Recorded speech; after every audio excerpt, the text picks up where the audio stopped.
Students, now we will discuss sexual reproduction in animals.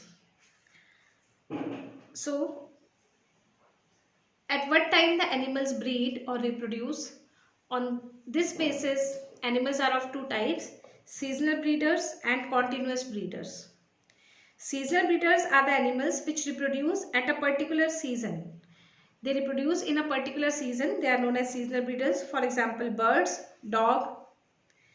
Continuous breeders can reproduce all through the year. Throughout the year they can breed. Those organisms are known as continuous breeders. For example, humans. In mammals, specific cycles take place. In mammalian females, specific cycle takes place like menstrual cycle and estrous cycle.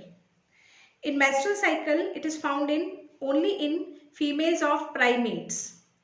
Menstrual cycle is found only in females of primates like humans, monkeys, apes.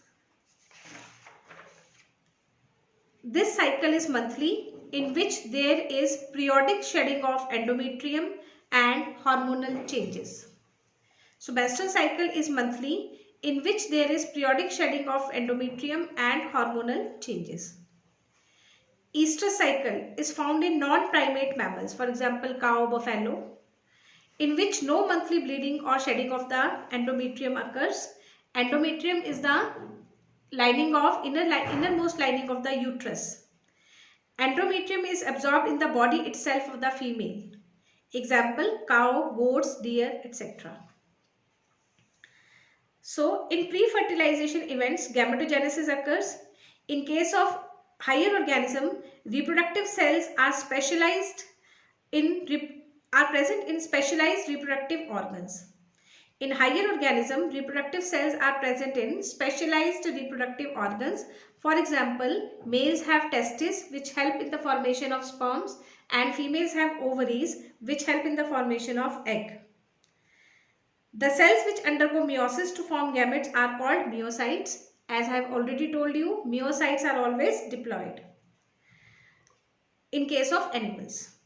So gamete formed will be sperm and ovum. Sperm is male gamete and ovum is female gamete. Gametes are always haploid. So sperm and egg fuses to form zygote. Zygote is always diploid.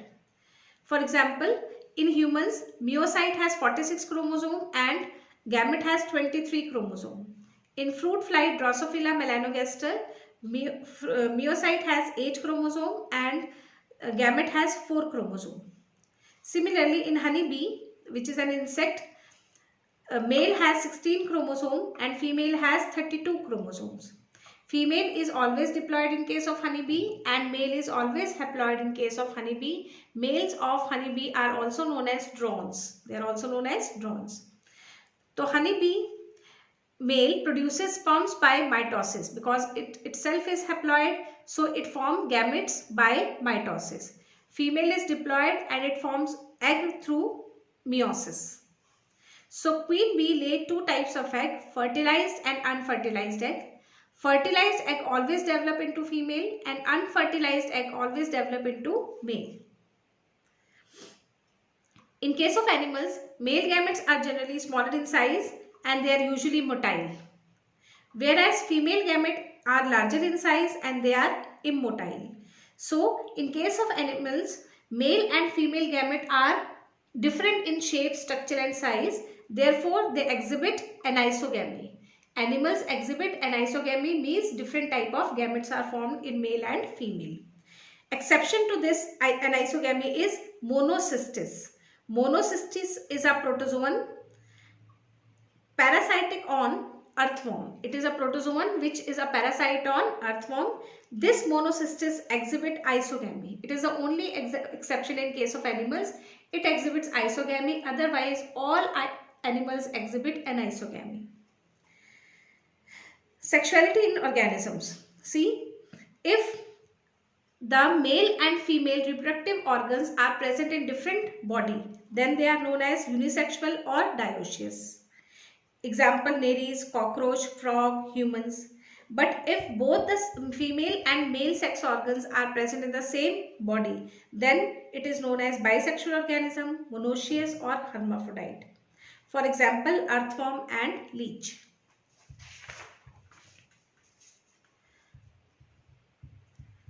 Next, gamete transfer in case of animals. Gamete transfer requires certain medium. In lower vertebrates, water is the medium. In lower vertebrates like fish, amphibians, water is the medium through which gamete is transferred. No specialized organ are present in lower vertebrates for gamete transfer. Gametes are released in water and external fertilization occurs. Whereas in higher vertebrates like reptiles, birds and mammals, gametes are transferred by the male into the body of the female. So there is special copulatory organ present in the male which helps in the transfer of male gamete into the female body. In invertebrates like cockroach, earthworm, gamete transfer occurs and the gamete gets collected in a special structure called spermathecae. This you have studied already in +1, that in cockroach and earthworm gametes are transferred and those gametes are collected in a specialized structure called spermathecae. For gamete transfer, there should be one condition. Either a copulatory structure should be present or gametes should be released simultaneously in water. Either male should be provided with a copulatory structure to transfer the gamete, or both the male and female gametes should be transferred into the external medium, for example, water. So, example of external fertilization is frog. In case of frog, male frog holds the female in water, and this holding of the female frog by male frog is known as amplexus. Amplexus continues till the female releases egg in the water. Release of the egg in water by the female is called spawning. As soon as the spawning occurs, male also discharges the sperm. After spawning, after the release of the egg by the female body, the male also releases its sperms. So synchronization is present and the fertilization takes place in water, that is external fertilization. So fertilization is a sequence of steps in which male and female gamete fuse and diploid zygote is formed. Fertilization can be external or internal. For external fertilization, in case of animal, example are frog, earthworm, nares, starfish. For internal fertilization, it occurs in the body of the female. In internal fertilization, zygote is better protected. Fertilization is also ensured. So, the number of female gametes formed in case of internal fertilization is less. Example, reptile, birds, mammals, insects. Now we will discuss a special phenomena called parthenogenesis. Partheno means virgin, genesis means birth. Means formation of a new organism without fertilization. Unfertilized eggs develop into new organism. This phenomena is known as parthenogenesis. It occurs in several insects, some lizards, bird, turkey and rotifer. This question was asked in NEET. Name one bird which reproduces by parthenogenesis. The answer was turkey. So parthenogenesis can be of two types, incomplete and complete. Incomplete parthenogenesis means when the organism reproduces both by simple sexual reproduction and by parthenogenesis. For example, in honeybee, if honeybee lays fertilized egg, means through sexual reproduction, then it gives rise to female, and if it lays unfertilized egg, then it gives rise to male. So in honeybees, incomplete parthenogenesis occurs. Complete parthenogenesis means when the organism reproduces only through parthenogenesis, no sexual reproduction takes place. For example, in parthenogenesis, complete parthenogenesis, the example is Lacerta, Russian lizard, rotifers. Rotifers are also known as wheel animals.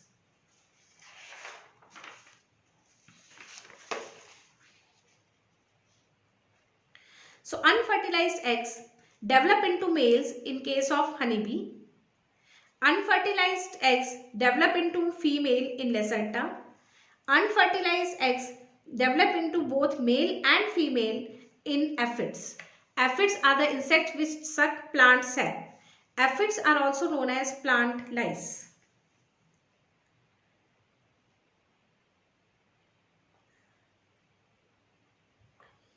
Next is post-fertilization events. In post-fertilization events, zygote divides to form embryo, and embryo on division and differentiation, it forms a new individual. So on the basis of embryonic development, how the embryo develops, animal can be oviparous, viviparous or ovoviviparous. If the zygote is enclosed in a shell and the egg is laden with a large amount of yolk, then the organism is known as oviparous, egg-laying animal. Example of oviparous organisms are bony fish, amphibians, reptiles, birds, and some mammals also lay egg. The egg-laying mammals are also known as monotremes. For example, duck-billed platypus. Viviparous animals give birth to live young ones. Viviparous animals give birth to live young ones. Placenta is formed to provide nourishment. Example, mammals except monotremes. Egg-laying mammals के अलावा जितने भी mammals हैं, all are viviparous. Ovoviviparous. Ovoviviparous give birth to live young ones, but in case of ovoviviparous organism, no placenta is formed. Development is in mother's body, but nourishment is given through the yolk. Example, sharks. So in case of ovoviviparous organism, live young ones are given birth, but no placenta is formed. Nourishment is given by the yolk. So the young one depends on yolk for its nourishment. When the young one is born, it passes through the juvenile phase. What is juvenile phase? In which the organism is not reproductively mature. Then it shifts to reproductive phase when it becomes reproductively mature and reproduces. Then the senescence phase comes. In senescence phase, the metabolic activities will be slow, immune system will slow down, and the death of the organism will occur. So students, with this we complete with the chapter Reproduction in Organism. In the next video, we will discuss some questions about reproduction in organisms. Thank you.